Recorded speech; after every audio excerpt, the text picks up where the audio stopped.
President Trump's powerful efforts to secure our homeland are working. According to newly released numbers, last month, Border Patrol saw a 93% decrease of illegal aliens crossing the southwest border between ports of entry from May 2024 under Joe Biden, when they encountered more than 117,000 illegal aliens. And this particular statistic is absolutely astounding. In the month of May, under the Trump administration, 0 illegal aliens were released into our country by Border Patrol. Let me say that again. Not a single illegal alien was released into the interior of the United States of America last month under this administration. Let's contrast that to Joe Biden's failed leadership, where immigration officers were wasting their finite time and resources processing dangerous illegal aliens for release into the United States. President Trump immediately terminated that reckless Biden-era practice that undermined the rule of law, jeopardized public safety and our national security, and diverted critical resources away from stopping deadly drugs and violent criminals from entering our country. That's the reason why not a single illegal alien was released into the interior of the United States in the month of May. And as a result, we now have a border that is reaching unprecedented levels of operational success. The efforts by President Trump to stop the illegal immigrant invasion and secure the border in this short amount of time represent one of the greatest achievements by a presidential administration in the history of our great country. With illegal entries being overwhelmingly halted, the Trump administration is dramatically ramping up efforts to arrest and deport all of the millions of criminal illegal aliens that Joe Biden let into our country over the past 4 years. President Trump has directed all of our ICE officers to do everything in their power to carry out the single largest mass deportation operation in history. Illegal criminals who are hiding in America's largest so-called sanctuary cities will be increasingly targeted for removal. Radical Democrats will no longer be allowed to shelter illegals who threaten public safety as part of their cynical efforts to expand political power, drain the American taxpayer, and artificially lower wages and steal American jobs. ICE officers are courageous heroes, upholding the rule of law and keeping our citizens safe. And they have the full and unwavering support of this president. In economic news, President Trump's pro-growth agenda is delivering for the American worker. Through the first 5 months of the Trump administration, real blue-collar wages are up nearly 2%. It's the strongest growth in nearly 60 years, and a stark contrast from the negative wage growth seen during the first 5 months of the Biden administration. America is quickly returning to the successful formula of the first Trump administration: low inflation and rising wages. Once the big, beautiful bill is passed, this positive trend will only accelerate. Senate Republicans are continuing to push this critical legislation forward. The One Big Beautiful Bill will drive growth and supercharge the American economy. The Council of Economic Advisors found that the One Big Beautiful Bill will raise take-home pay by nearly $14,000 for a year for the average family of 4. The CEA also found that the One Big Beautiful Bill will increase wages as much as $11,000 for the average worker in America. The One Big Beautiful Bill expands the child tax credit and makes it permanent for more than 40 million families with children. And the bill will deliver no tax on tips, no tax on overtime, and substantial tax cuts for our incredible seniors. Simply put, the One Big Beautiful Bill is a massive win for middle-class Americans. When nearly 80 million Americans sent President Trump back to this White House, they were doing so expecting these popular policies to be enacted. Republicans in Congress have a mandate to deliver, and President Trump demands they send this historic bill to his desk for signature by Independence Day, July 4th. The American people are fully behind President Trump. According to brand new polling from Insider Advantage, a clear 54% majority of Americans approve of the job President Trump is doing. That's because this president is keeping his promises and taking action every day to improve their lives. And passing this bill will help fulfill a number of President Trump's core campaign promises. Now, regarding the ongoing situation in Iran, I know there has been a lot of speculation amongst all of you in the media regarding the president's decision-making and whether or not the United States will be directly involved. In light of that news, I have a message directly from the president, and I quote, "Based on the fact that there's a substantial chance of negotiations that may or may not take place with Iran in the near future, I will make my decision whether or not to go within the next 2 weeks. That's a quote directly from the president for all of you today. So we'll kick it off for questions here in our new media seat. We have Eli Lake from the Free Press. Eli, go ahead. And Thanks so much for having us. Thank you. The Free Press. The decision to extend the, I guess, delay in enforcing the TikTok ban. Sure.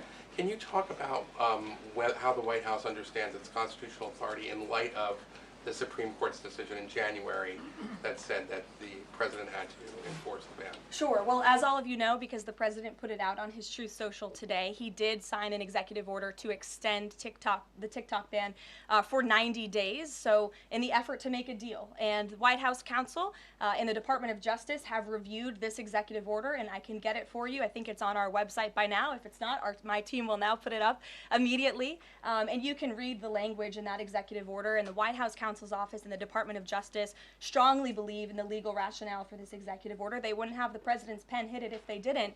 And the political reasoning for this, of course, is because the president made a promise to keep TikTok on. There are 100 million Americans who use this app. It's wildly popular. He also wants to protect Americans' data and privacy concerns on this app, and he believes we can do both things at the same time. So he's making an extension so we can get this deal done. Can I get a follow-up? Sure.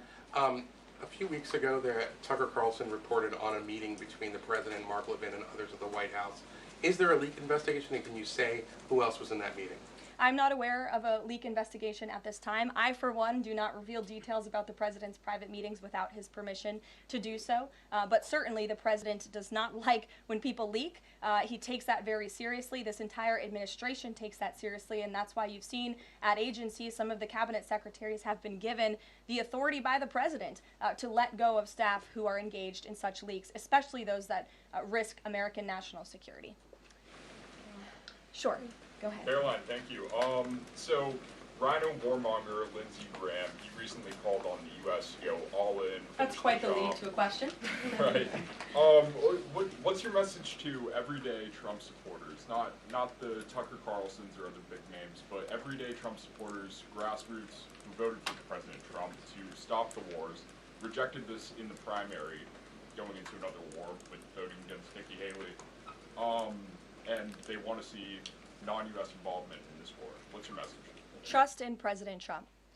President Trump has incredible instincts, and President Trump kept America and the world safe in his first term as president in implementing a peace through strength foreign policy agenda. And with respect to Iran, nobody should be surprised by the president's position that Iran absolutely cannot obtain a nuclear weapon. He's been unequivocally clear about this for decades, not just as president, not just as a presidential candidate, but also as a private citizen. In fact, I have some quotes for you. In 2011, President Trump said, "America's primary goal with Iran must be to destroy its nuclear ambitions. We cannot allow this radical regime to acquire a nuclear weapon that they will either use or hand off to terrorists."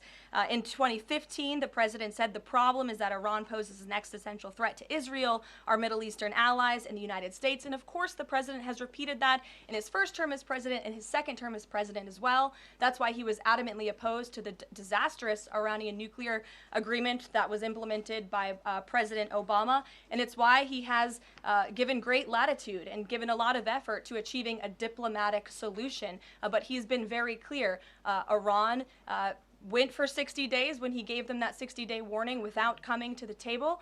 On day 61, Israel took action against Iran. And as I just told you from the president directly, he will make a decision within 2 weeks. A follow-up? Sure. Go ahead, Natalie. Thanks, Karoline. Can you confirm whether Steve Witkoff has been in touch with the Iranian foreign minister? And does Witkoff plan to go to Geneva tomorrow for talks? I am not tracking that on Mr. Witkoff's travel schedule, but I can certainly check in with him to be sure. As for correspondence between the United States and the Iranians, I can confirm that correspondence has continued. As you know, we were engaged with 6 rounds of negotiations with them in both indirect and direct ways.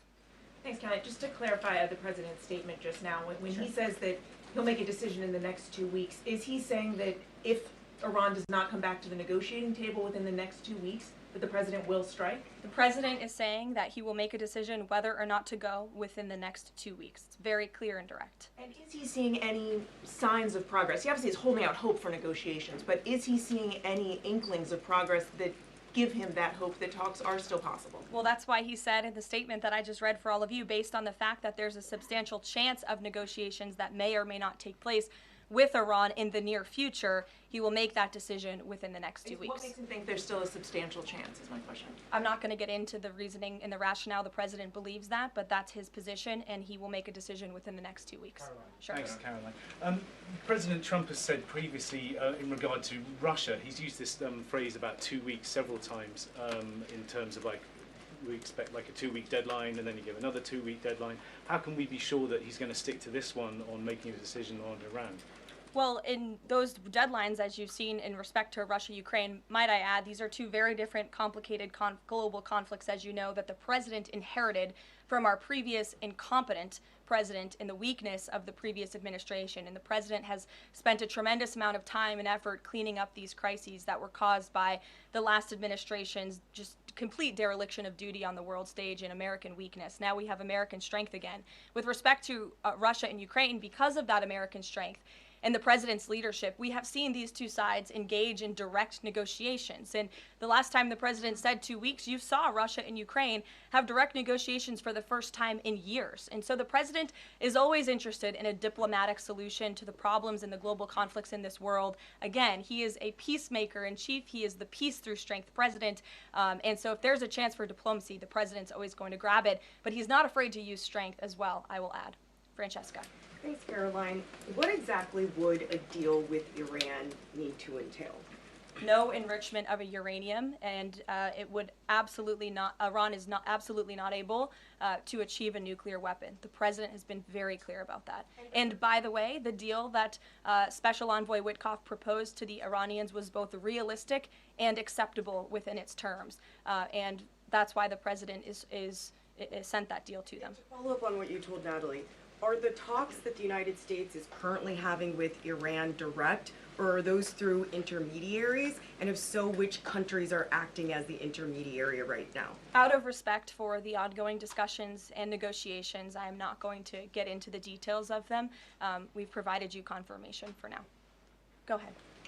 Sure, and then behind you too.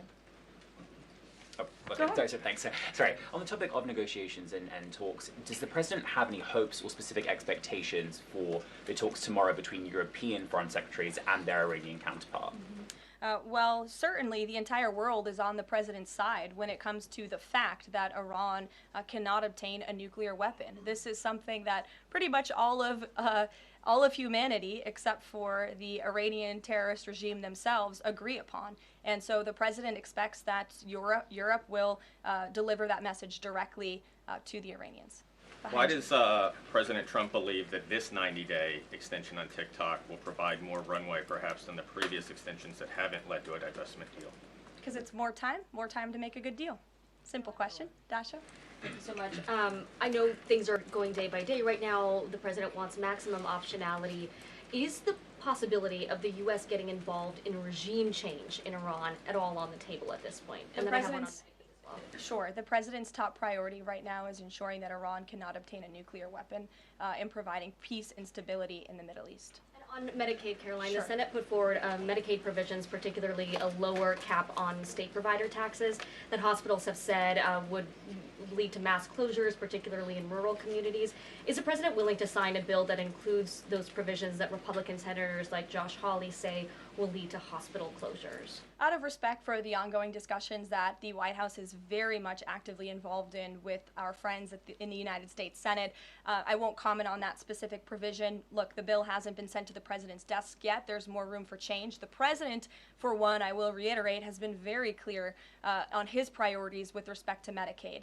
He wants to see waste, fraud, and abuse ridden from the system to protect it for tax-paying citizens who deserve those much-needed benefits. He wants to prioritize the sick, the needy, the poor in this country who deserve those benefits, not the 1.4 million illegal aliens who are receiving them. And he wants to make sure this one big beautiful bill kicks those illegal aliens off of this program to preserve it and protect it and strengthen it for the American people. And the president has been very clear in that message to his friends in the Senate. Jackie. Thank you, Caroline. Sure. Logistically, if the Iranians are getting to Geneva, does that mean they've found a way to get to the White House? I am not going to get into hypotheticals, but as you heard from the president yesterday, they have expressed interest in doing so. There's a lot of Philip. pressure on the president to come to the aid of Israel. There's a lot of pressure on him to finish the job with force. How is he balancing the concern that if he doesn't choose to do that, that it would send a message to Xi Jinping about the U.S. commitment to Taiwan? Well, the president enjoys a very respectful and cordial relationship with China's president. He has long maintained that, even in his first term.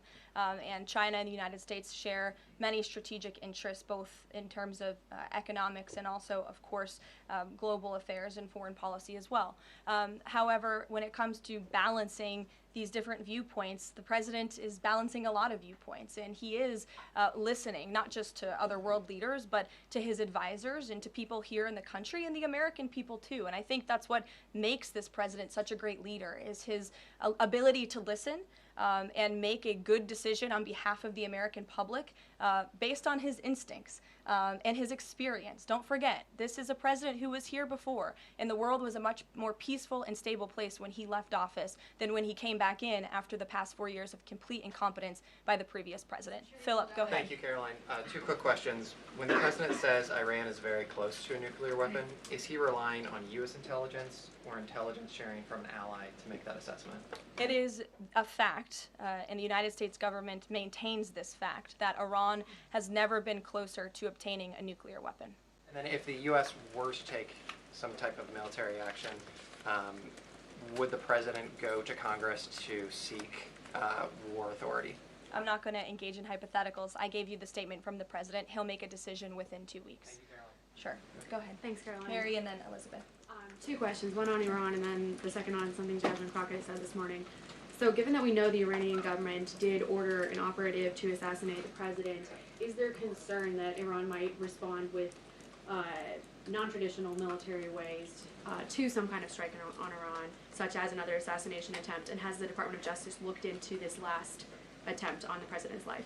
I believe Secret Service and the FBI have looked into the 2 assassination attempts that took place against the president, both of which were sad days in our nation's history. So I would defer you to the Department of Justice on where those investigations stand. But as for your question regarding Iranian retaliation, I'm not going to engage in hypotheticals again, but I can assure the American public and the world that this administration is prepared and ready to defend American interests and assets, not just in the region, but here on our homeland as well. Thank you. And then really quick on Jasmine Crockett, she said, I believe, that Trump supporters are mentally ill before calling for bipartisan support against the president. Can you respond to that, especially considering she's a rising star in the Democrat Party right now? She is a rising star. It's quite something to behold, actually. I hope that she continues to be a rising star for the Republican Party, at least. I think it's incredibly derogatory to accuse nearly 80 million Americans of mental illness. The last time I checked, Jasmine Crockett couldn't dream of winning such a majority of the public as President Trump did. And the America First movement, which President Trump has built, is filled of hardworking patriots, the forgotten men and women, business owners, law enforcement officers, nurses and teachers, and middle America, as we all know, from where you all grew up, outside of this beltway. That's who makes up this president's movement. And Jasmine Crockett should go to a Trump rally sometime and she can see it for herself. Jennifer. One on North Korea and one on China. On North Korea, they launched some rockets into the ocean today. What does the White House make of that? Do you read any meaning into that timing of that launch? And then on China, do you have any reaction to Xi Jinping's offer of intervening in Iran diplomatically? And are you seeing any signs that China would get involved militarily to support Iran? I don't believe we're seeing any signs of that at this moment in time. As for Xi Jinping's offer, I will leave it to the president to respond to that himself. As for your question about North Korea, we are monitoring the situation. The Trump administration is in close contact with our new South Korean counterparts as we work together to deter our adversaries and preserve a free and open Indo-Pacific. And no matter where, our adversaries and our allies alike know that President Trump will not tolerate threats against our interests on his watch, even as he works to resolve the wars that he inherited. Alex, go ahead, and then I'll come to you. Thank you. Is the president concerned about the economy if farms and hotels, et cetera, struggle to find workers? The President's always concerned about the economy. That's on his mind every day. He wakes up, he checks the markets, he checks wage growth. As I pointed out, it's a record high today for middle class and American workers. So the president's always wanting to ensure that we have a strong and robust economy for the American people and worker, and we do. As for the specific concerns regarding jobs, look, the president has made it very clear we need to remove public safety threats from the interior of our country, and that remains the focus and the priority of this administration when it comes to deportations, no matter where somebody works. If they're an illegal alien rapist or murderer that was allowed into this country in the past 4 years by this administration, the American people want those types of criminals to be deported from our country, and that's what the president is backing ICE to do. Thanks. There was an apparent skirmish between the Chinese and the Philippines in the South China Sea. Just curious if you had any reaction to that, and if the steps you're taking towards the Middle East right now are reducing your capacity to deal with that situation. I believe that happened as I was preparing and coming out here, so we'll get you a response to that. Certainly we have one, and our teams are always monitoring situations all around the globe. Okay, and then one more just on Iran. Just over the past 24 hours, we've seen some Israeli strikes on Natanz, Isfahan, and Kondab nuclear facilities. Is there any assessment just of how effective or what the result of those strikes will be? What I can share is that the IDF and Israel, I think, have exceeded a lot of people's expectations in their ability to really hinder Iran's nuclear facilities, but also they've taken out key people in the Iranian regime's leadership as well. So this is something, of course, we are monitoring and watching every day, and the president was just in an intelligence briefing. He continues to be briefed by his National Security Council, and he will throughout the duration of this war and conflict. And he also remains in constant communication with our Israeli counterparts, most notably Prime Minister Benjamin Netanyahu. Kristen. Thank you, Caroline. We have heard from a number of U.S. officials who say that Iran doesn't want to make a deal, that they are just stringing the United States along. What is to say that they are not going to continue to do so if we continue to give them extensions, now 2 weeks before 60 days? Look, Iran is in a very weak and vulnerable position because of the strikes and the attacks from Israel. And with respect to the president's statement, I shared that with all of you. And he has been very direct and clear. Iran can and should make a deal. We sent a deal to them that was practical, that was realistic, or they will face grave consequences. Why is Steve Witkoff not participating in the talks this week? I can ask Mr. Witkoff why he is not. Thanks, Caroline. Does the president object if Israel attempts its own operation against Fordo in the next 2 weeks? I won't decide that for the president, nor will I share that here. I'll let him speak to that. And then just another one. Iran is apparently warning Europeans that if struck by the U.S., it may withdraw from the nuclear proliferation treaty. That would result in throwing out inspectors and taking the program dark. What does the president think of the value of having Iran as a full signatory of that treaty? Well, that's reckless rhetoric, but I understand the Europeans are meeting with the Iranians tomorrow, so we'll see how that meeting goes. Just one more on Juneteenth. Does the president plan to commemorate the holiday today or make any comment on it? I'm not tracking his signature on a proclamation today. I know this is a federal holiday. I want to thank all of you for showing up to work. We are certainly here. We're working 24/7 right now. Nikki, go ahead. Actually, that was my question. Will he plan to mark Juneteenth in any way, either today or with an event later on, maybe next week? Sure. I just answered that question for you. Go ahead. Thank you very much, Caroline. The fact that this president is giving some time and space for diplomacy, another 2 weeks, does it mean that the president is trying his best to avoid a direct conflict with Iran? I think the president has made it clear he always wants to pursue diplomacy, but believe me, the president is unafraid to use strength if necessary. And Iran and the entire world should know that the United States military is the strongest and most lethal fighting force in the world, and we have capabilities that no other country on this planet possesses. Owen. Caroline, good afternoon. The Supreme Court, as you know, has upheld Tennessee's ban on transgender medical procedures for minors, puberty blockers, hormone therapy, etc. The White House reaction to that, please. That's a huge victory for America's children, and it's obviously something this administration believes strongly in, that young minor children should not be allowed to be subjected to chemical castration and mutilation. The president himself has taken very strong orders, or has signed very strong executive orders on this, and we are grateful for Tennessee's efforts to protect our children, and we are grateful the Supreme Court ruled on the side of the law, but also on the side of protecting America's innocent children. Elizabeth, go ahead. Sorry, I skipped you earlier. Okay, thank you so much. Secretary of State Marco Rubio announced new vetting procedures on student visas. Will this serve as a model for vetting other foreign visas? For all foreign visas, yes. As you know, the president signed an executive order, I think it was one of the first he signed in the first week, to strengthen our vetting requirements and our vetting system here in the United States for all visas. He directed the Secretary of State to do that. There was a pause in some of that vetting, as you all know, recently, especially with respect to students from some certain countries. But the vetting has continued, and it's stronger than ever before. As for specifics on how the vetting process has changed, I would defer you to the Department of State. As you know, they're in charge of things like that. Thank you. To what extent is this 2-week delay with Iran the result of interventions by the likes of Tucker Carlson, Marjorie Taylor Greene, or the entreaties of European leaders who want a de-escalation? Look, the president hears all voices across the country, and he makes decisions based on his instincts. And he has always said diplomacy is his first option. And is he still planning to attend the NATO summit next week? He is, yes. We will be departing from Washington on Monday morning, and hopefully we'll see some of you there. Kayla. Thanks, Caroline. Oil prices have been spiking over the last week. Is the president watching the oil market, and is that factoring into his decision-making in the Middle East? Again, as I said to, I think, Alex's question previously, the president is always watching, and this administration is doing more than any in history to bring oil prices and gas prices here at home down for the American public. They have been plummeting since President Trump's inauguration because of the executive action and the federal action this administration has taken on the home front. But yes, of course, he's paying attention and monitoring that. But as for whether it's weighing into his decision, there's a number of factors that, of course, are, and as I said, he will make that decision in the next 2 weeks. Can't reiterate that enough. Ouija. Caroline, thank you.